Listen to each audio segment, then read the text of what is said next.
Hello and welcome back to my channel. My name's Natalie Crane. I am a Minnesota YouTuber, and today we are spending the weekend in Milwaukee, Wisconsin. If you don't know, Milwaukee is where I went to college, where I met Harrison, and where a bunch of my best friends live, so we are here to visit very often. But my best friends Courtney and Joe just had a baby, and we are spending the weekend coming down, spending some time making some food, cleaning up the house for them, and just getting to do some of the postpartum care friend things that I don't normally get to do since we live so far away. So throughout the video, you'll see a couple different recipes and things that I chose to meal prep for them, just us spending time together and getting to know baby Moses. And yeah, later we'll do a photo shoot of him and mom and dad, and it'll just be a really great weekend, and I can't wait to take you along with me.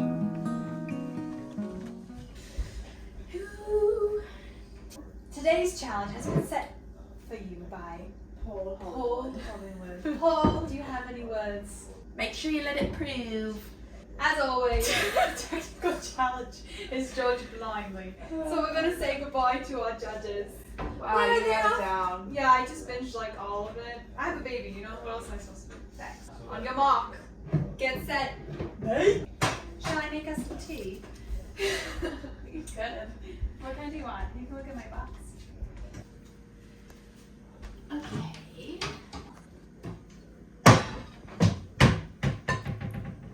We're gonna vlog together.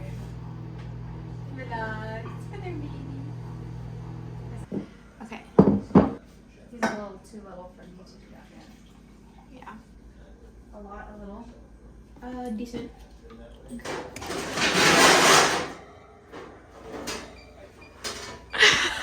Just making every sound possible. Oh, yeah. I'm really in the mood to watch Pride and Prejudice What right are you? Oh my gosh, look at him. Oh. Hi, Moses. Are you okay? Or you just wanted to coming out? He's being reborn. Yeah. All of a sudden, his head was like so deep in this, and I was like, let me check on him, and then he just pops it out. He looks hilarious.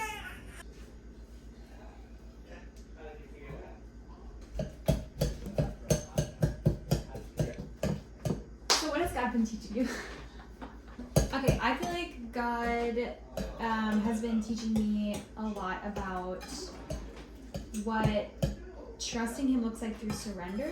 So not specifically like, God, I don't trust you, like I'm trying to be in control, but more just like Him just kind of showing up in ways that I didn't even think to pray for, and also showing up to answer a lot of prayers for me, like specifically with my birth and labor with Moses and everything in the hospital and all of the things that like he's really struggled with since. I haven't even thought to pray for a lot of things, and God has just been like blowing my mind with His generosity and how He's been meeting me and comforting me. It's led me to want to draw closer to God. Those 3 a.m. pump sessions, like having my Bible there and trying to read through like a Psalm or Proverbs, just to commune with Him, because He's so gracious. It has really helped keep my heart settled. But yeah, it's been really cool to see like what it looks like to just give things to Jesus when you really have no idea how to get through it. Yeah.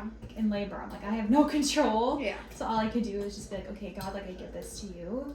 Isn't that such a funny thing that like you like won't ask for something because you're like, well, I know God can do it, but I don't know if He But, like, will, so I will just He? won't ask for it. Yeah.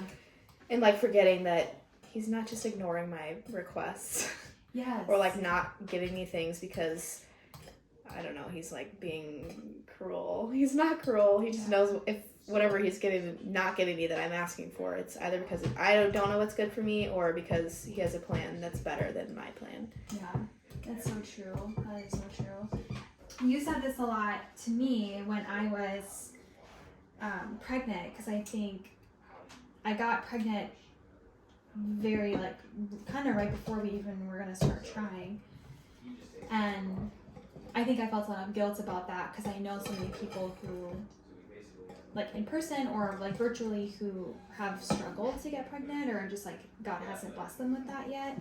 And I felt really like guilty for a while, being like, oh wow, like we just got pregnant right away. But then even throughout my pregnancy, like it was so easy. Like that doesn't mean there wasn't challenges or scary moments or, you know, things that were hard, but God just really blessed me through pregnancy. But I remember saying to you, like, oh, I'm just waiting for the other shoe to drop. Like, it's been too good, it's been too easy. Yeah. When is God gonna, like, take it away? Or Yeah. when is God gonna give me, like, the reality of, like, the sin or the brokenness of the world that we live in? And you said to me, God just wants to give us good gifts. And, like, that's enough. Like, it doesn't have to always be good with a bad thing that could happen. Yeah. Like, it can just be good, and that's enough. Sometimes it is like God just wants to give a good gift to his kid. And you can just let it be good. Yeah. And that's enough. It's just hard to do that sometimes because it does feel like in the world that everything can't just be good, or like if something good happens and something bad has to happen. Yeah. I think it's just human nature. Like, we're Yeah. conditioned to want, or not want, but to see the good and the bad. Or when we're really in the thick of it, we're like, okay, well, what's the silver lining? What's the lesson here? Yeah. And like, it's not that God won't turn things for good, or that there isn't blessing in the suffering, but sometimes, like, there is just suffering, and sometimes there's just things that are good, and like it can be that.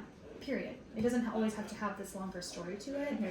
I think it all has purpose, but it doesn't necessarily mean like God's waiting for me to figure it out and then he'll bring me out of this like tough season or anything like that. Yeah. That's a Or it's mindset like a I've really puzzle. struggled with, I think, through the past like year or so, of being like, okay, once I think about it with the right perspective, or if I do this, then God will do what I want, kind of, which is such a terrible mindset, because I know God's not a genie, and I'm not like asking him for things as if he's a genie. I think I just think about like, okay, what's the lesson he's trying to teach me that I need to figure out before he like lets me move past, almost like you're in a video game and you need to get to the next level. It's like, okay, once I figure this out, I will move to the next level. Yeah. But my life's not a video game that God's playing. It's a story that he's writing. Yes. And you know what I love too is I think there's so many times that God gives us, which I'm like, how crazy cool is this? Gives us the opportunity to write pages too. I love that. Like, I think I saw that a lot in like my relationship with Joe, like a lot of opportunity where it was like it could have gone either way. And it's not that God isn't sovereign or like wasn't like with us in it, but there's a lot of things where God's like, you get to decide and you get to choose. Yeah. I love that. I think that's so good to learn that. But I feel like through that's been like what God's been showing me. I feel like what God's actually saying to me is, do you trust me? Just over and over. And I do. But I just need to be reminded. I feel like he's not asking that question necessarily for himself. Yeah. But it's like for me to ask myself, like, oh, do I trust God? Yeah. And what does it look like in my life to live like I trust God? And it's to not worry and not lose joy over something that isn't, or that things aren't the way that I want them to. I was feeling a little overwhelmed and worried, and Joe said, like, just worry about today. Like, we just have to get through today. Like, we have a newborn, we have to just figure out what does he need today. Yeah. And as we start doing all these other things, like, we'll figure out, like, what he needs and how to take care of him and what we prioritize and what we don't. But we don't have to have it all figured out right now. We just have to get through today. And then we started reading through the scripture where Jesus says, like, worry about today, for tomorrow has enough trouble of its own. Yeah, that's my favorite. Matthew 6 is my favorite. Because Matthew 6 is, like, about, like, why you like the flowers of the field. Yeah, and the birds in the sky, and it's like... They don't worry about it, and God takes care of them. Yes. Why is Milwaukee the best? Or you could disagree with me. Why is it the best? Yeah. What I love about Milwaukee is it is like, you get like the big city experience, but you also kind of get a small town experience, depending where you are. Like right now, like we're the neighborhood that Joe and I live in. Very small town vibe. Like, we live just a couple blocks in from the main road, and it's like picturesque, like shops, restaurants. There's like a hat store. Really, I'm like the bookstore. The bookstore that has like the owner's cats just hang out there, like things like that. That's really fun. Also, anywhere you go in Milwaukee, you are really like have high chances you could run into someone you know. So in that way, it feels very like small town. But at the same time, like, it's a big city. Yeah, it is. It's huge, and I love when you go downtown and you get to see all the beautiful architecture and skyscrapers. I love all the festivals. I love that there's always something going on in the city, like a show or you know, there's always something's happening. There's a lot of restaurants. There's a lot of culture and diversity. There's still hard things about Milwaukee too. You know, there's a lot of racial tension and separation. And I was just talking to somebody this week about Oh, we were just talking about like your first summer where you stay after college, like your first college summer where you don't go home. Oh yeah. If that makes sense. And I was just like reminiscing back to my first summer and just thinking about summer in Milwaukee and why that's the best. Yep. It's literally the best ever. Summer in Milwaukee, I mean Milwaukee all the time is great, but summer in Milwaukee, there's the lake, so everyone's just outside all the time. The neighborhoods are all really nice, so we, like Harrison and I would go rollerblading. Oh, you talking? Yeah, I'm talking, Joe. What do you like about Milwaukee? Oh, hey, I love great food, great culture, great sports teams, great people. Go Bucks. I like it when I Go see the Bucks. Bucks and 6. This is wearing a Packer shirt. Yeah, I think just summer Milwaukee vibes. Yeah. Hi. Hi, my little dimply boy. Oh. I got your head. Do you want your pacifier? Alright. All the muffins. Yeah, the 2. My baby.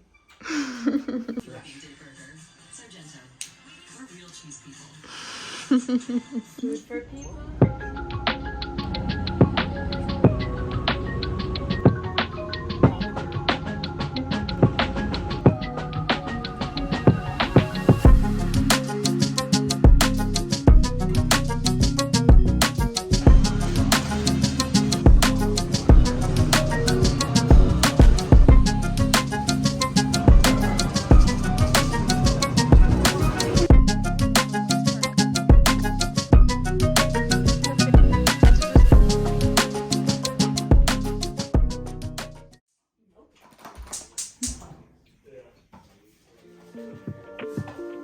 Alright, so let's kick off this full day of making food here with breakfast.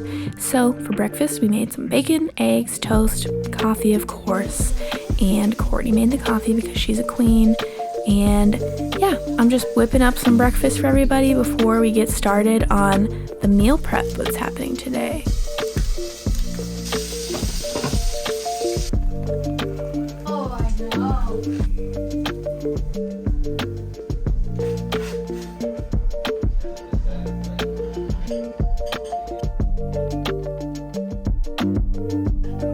Alright, so now that we've had breakfast, we're just going to get some stuff ready for our first order of business, and that is baked oatmeal.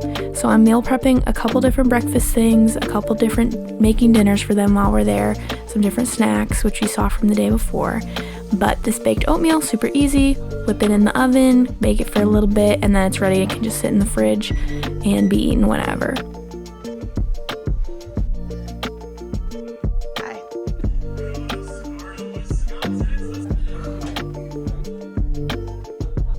These are just some examples of some things that I chose that I thought would be easy for Courtney and Joe just to reheat easily, or just would be good and nourishing for them, especially Courtney postpartum. So do what you will, but I think being able to do this for your close friends when they have such a big life change going on is really special, and I'm so thankful that we were able to have this time, that I was able to spend this time making all this food, which is what I love to do for people, and just express my love for Courtney and Joe and Moses in that way.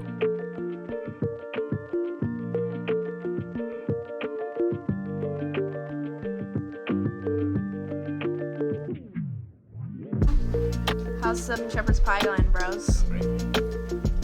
Wow, I'm impressed.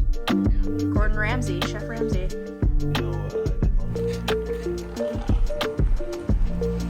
First public outing with the baby. So after we did a bunch of meal prepping, we decided to take the baby out for his first outing at the Milwaukee Art Museum. There was a book sale going on.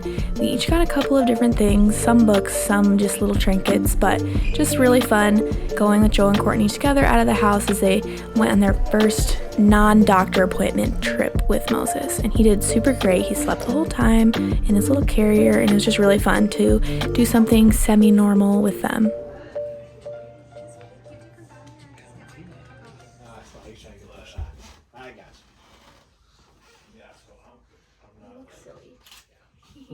Is that where you want him? Or should I move him? Okay, that's cute. Joe, we have to have like a million more.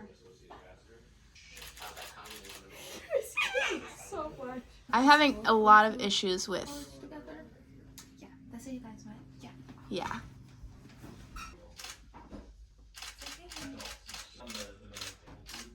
Your vlog, That's cute. He's slumped. That's He's smiling. He's smiling a little bit. That's Can you snuggle his nose? Oh my gosh, you gotta hold his head forward more. Okay.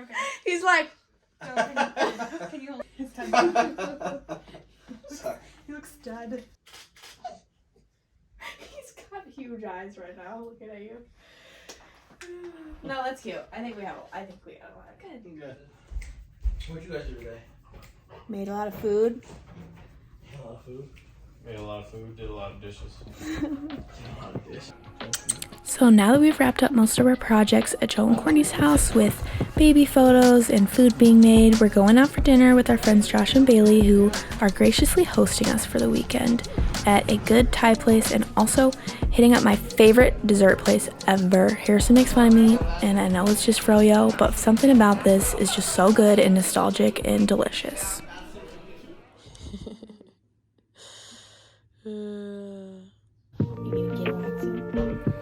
Don't puppies just make mornings better? I love Oxum. He's so cute. He's kind of bad, but that's okay. We still love it. So today we are just hanging out with Josh and Bailey, getting out in the city. I love Milwaukee, the skyline, just the way everything looks, the different options for restaurants and coffee. This is our coffee shop that our friend Colin owns. It's called Lake Effect Coffee. It's in West Allis. It's beautiful inside. The customer service is great. I'm a little biased because they're my friends, but it is really good. The nitro chai is amazing. They have a little coffee bike that they take out in the summers that you should definitely check out if you're ever in Milwaukee. After that, we decided to take a little trip to Downtown Books, which is a really, really cool, I've never been here before, a really cool bookstore, essentially. As you can see, it has any book you pretty much could ever want. It doesn't have every book, but it does have a lot of vintage books, a lot of cool covers for different books, and I was able to find a lot, which we'll do a little book haul in a minute.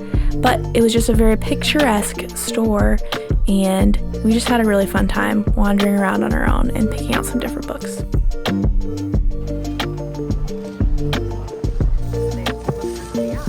Just don't take a picture of the box, that looks stupid. Turn your end Oh, your movie box? so that you can. Okay, who's going first? Oh, we have to talk. Yeah, we're Harrison, you only have one book. You go can come first. in too when you're done. Okay, what did you get? I got a book by John Piper called The Passion of Jesus Christ. Be a very good book. Here's random page. To enable us to live for Christ and not ourselves. Christ suffered and not. Okay, Josh's turn. Okay, What'd you get, Josh? I got a lot of stuff. What'd you get? Okay, I got the Chronicles of Narnia book set so I can reread the series. Very good. I got the Dune House Atreides book, which is not the first or second or third or fourth book, but it's like book 6 or 7 or something. But when I get to that book, then I'll be able to read it. Yes. Very good. I got this Pride and Prejudice puzzle. For you? Oh, it's okay. not for Bailey. It's for me. It's for me. I'm doing this. So I'm going to do this, and then it has the first page of the book, so I thought that would be fun. Nice. And then I bought Wii Sports Resort and Jedi Fallen Order. Dang. Good Good stuff. haul. Good I got- stuff. That is a good haul. Yeah. I got a good haul. And I Bailey? almost got Okay. So I learned about this new author, Kristen Hanna, Yeah. and now I got 3 of her books. Firefly Lane, which is also a Netflix show, but I'm assuming that the book is going to be better. And then I got the sequel to it called Fly Away, so I'm excited to read these books. And then I got Kristen Hanna, The Fourth Winds. 4 Winds. The 4 Winds. Oops. Which is talking about the Great Depression, making the choice between staying where they are or moving to California. A little bit of history, a little bit of romance. So Very good. it'll be good. You're a Kristen Hanna fan. Yeah. Nice. The breeze. Last It's a but not little least. chilly. Okay, mine are all fun fantasy fiction books. So this one, So You Want to Be a Wizard. This book I read in middle school. I remember reading, I think, the first 3 books of the series. And like I always forgot what the name of the book was and what the series was, but I have like really vivid memories of like scenes from the, and I could never remember what it was called. And then I saw it and I was like, that's it, that's the one, I have to get it. Okay. Ranger's Apprentice, because Harrison said I need to read it. I did. I read this a long time ago, so it might not be good. It's probably good. I bet I've my heard dad good read things. these actually. I love these. I love those books when I was growing We'll up. see. Maybe I'll love it, and then there's like a million books in the series. There's I also got the first book of City of Bones because I've heard good things about Cassandra Clare and people liking this. This is like the Mortal Instruments series, which is a very popular one, so we'll see how it goes. I just bought the first books of a lot of series so I can see if the series is good before I invest fully. Wow. And then I got the first 2 books of Shadow and Bone series. Y'all have already heard me talk about these in my last book video, and I have the last one, but I didn't have the first 2 copies, and they just happened to be right there on the shelf right when I walked in. Now my series is complete, Woohoo.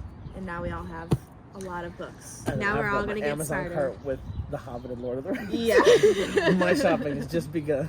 It's gonna be your new Gotcha, thing. Kate. The Lynn Austin book series. I don't know Passion, if you have already. I've told Jesus you so many Christ, times this. our Lord and Savior. John Piper. Thank you for coming to Milwaukee with me this weekend. I hope to see you here again soon. See you in my next video. Bye.